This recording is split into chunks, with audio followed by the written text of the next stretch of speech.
اللہ کے رسول صلی اللہ علیہ وسلم جب کفار مکہ اور مشرکین مکہ کے سامنے قرآن کی آیتیں پڑھ کر سناتے اور اللہ رب العزت کی طرف سے نازل کردہ احکام کو سناتے تو وہ لوگ یہ کہنے لگے کہ بھائی آپ قرآن لے کر آئیے، ٹھیک ہے، لیکن چونکہ یہ جو قرآن ہے یہ ہمارے نفس کے خلاف ہے، ہماری خواہشات کو روک رہا۔ اب ہمارا جو شراب پینے کے ہم عادی ہیں تو شراب پینے سے روک رہا، اس وجہ سے ہم پریشان ہیں، زنا سے روک رہا، غلط کاموں سے روک رہا، جھوٹ سے روک رہا، تو اس سے ہمارا ظاہری اعتبار سے نقصان ہو۔ اور جیسے اب ایک چھوٹی سی مثال لے لیجیے کہ رات میں نیند میں سے اٹھنا، پھر فجر کی نماز کو آنا، یہ بھی انسان کے لیے نفس پر شاق گزرتا ہے۔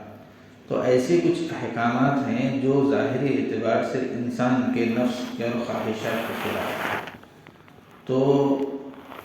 کافروں نے کہا، مشرکین نے کہا کہ بھئی آپ ایک ایسا قرآن لے آئیے جو ہمارے مزاج کے مطابق، ہم جیسا چاہیں گے، جو چاہیں گے کریں گے، کھائیں گے۔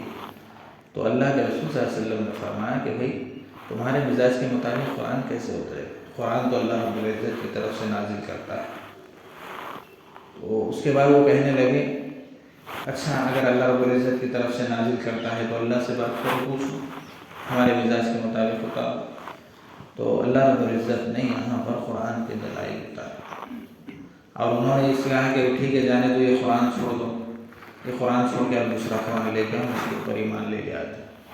تو اللہ رب العزت فرما رہے ہیں ہم جو احکامات نازل کرتے ہیں، ہم جو باتیں دنیا کے اندر نازل کرتے ہیں، وہ اس کی حکمتوں کو اور اس کے رازوں کو اور انسان کی ظاہری اور باطنی باتوں کو ہم سے زیادہ جاننے والا کوئی نہیں۔ اس وجہ سے ہم مزاج کے مطابق اور ان کے نفع کے مطابق ہم ہر چیز کو اتارتے ہیں، گرچہ کہ اس کو وہ بندہ نقصان سمجھ کرتا ہے، حالانکہ اس کے لیے نقصان نہیں ہے، فائدے کی چیز ہے۔ اس کے بعد یہ بتائے تو انہوں نے کہا کہ اچھا اگر آپ یہ کہتے ہیں کہ ہم اللہ رب العزت کی طرف سے یہ کہتے ہیں کہ آپ نبی بنا کر بھیجے گئے، لیکن ایسا ہو رہا ہے کہ جب سے یہ قرآن آیا ہے اور جب سے آپ احکامات ہم کو بتا رہے ہیں تو آپ کے ماننے سے ہماری غربت بڑھ گئی، ہماری مسکینیت کم بڑھ گئی ہے، غربت بڑھ گئی، فقیری کم بڑھ گیا ہے، ہم ہر جگہ ذلیل ہو رہے ہیں، خاندان سے کٹ رہے ہیں۔ تو آپ ایسا کیوں نہیں کرتے؟ اللہ رب العزت ایسا کیوں نہیں کرتے کہ فرشتے کو اتار کے نبی بنے یا کسی بادشاہ کو نبی بنا دیتے؟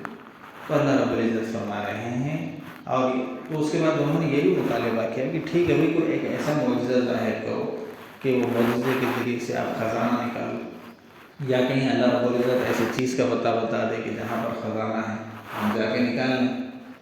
تو اس طرح انہوں نے اعتراضات کی۔ تو اللہ رب العزت فرما رہے ہیں کہ بھائی دیکھیے ایک ایسی چیز ہے، آپ کا یہ ذہن میں آنا کہ ہمارے خواہشات کے مطابق ہم قرآن اتاریں گے، اگر تم یہ چاہتے ہیں کہ دوسرا قرآن لے آؤ، ہم یہ قرآن کو نہیں مانتے، تو ٹھیک ہے ایسا کرو کہ ہم یہ قرآن تو نہیں بدلیں گے لیکن اس جیسا قرآن تم لے لو، اس کے مقابلے چیلنج کرا ہو۔ دوسری چیز یہ ہے کہ اللہ رب العزت فرما رہے ہیں جو دنیا میں بدلہ چاہتا ہوں اس کو دنیا میں بدلہ دے دیں گے، اگر آخرت میں اس کا کوئی حصہ نہیں رکھنا چاہتا ہو تو چھوڑ دیں گے،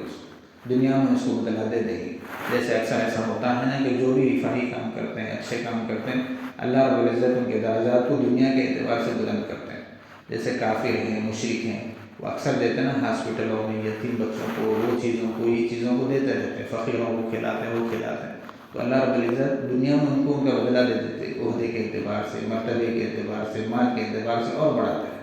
تو دنیا کے حد تک۔ اسی کے اندر مسلمان اگر کوئی ریاکاری سے کام کرتا ہے تو اس کا مطلب یہ ہوا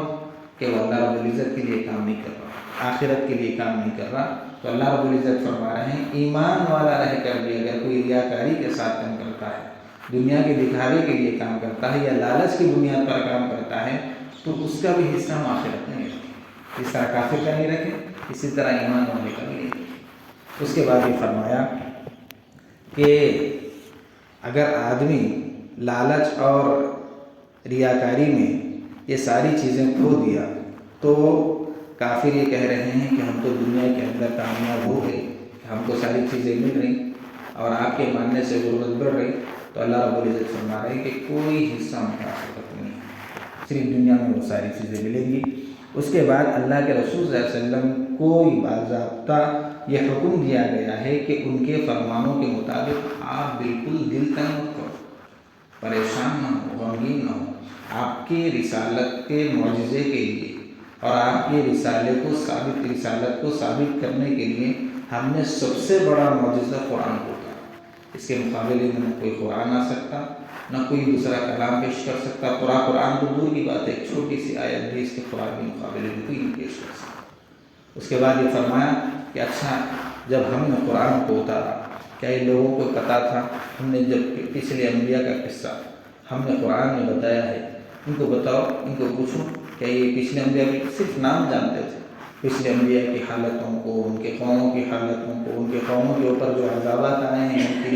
اور ان کے ماننے والوں کے ساتھ جو سلے ہوئے ہیں، کہ یہ لوگ یہ جانتے ہیں؟ نہیں جانتے۔ یہ بھی ایک بہت بڑا معجزہ ہے قرآن کا کہ پچھلی قوموں کے تذکروں کو آپ کے سامنے ہزاروں سال قومیں ہوں گی گزر کر، ہزاروں سال انبیاء ہو گئے گزر کر، لیکن پھر بھی ایک معجزے کے طور پر قرآن میں اتار کر ہم نے ان قوموں کا قصہ تمہارے سامنے سنا کر کہ عبرت کا نشان اور مقام تم کو بنایا۔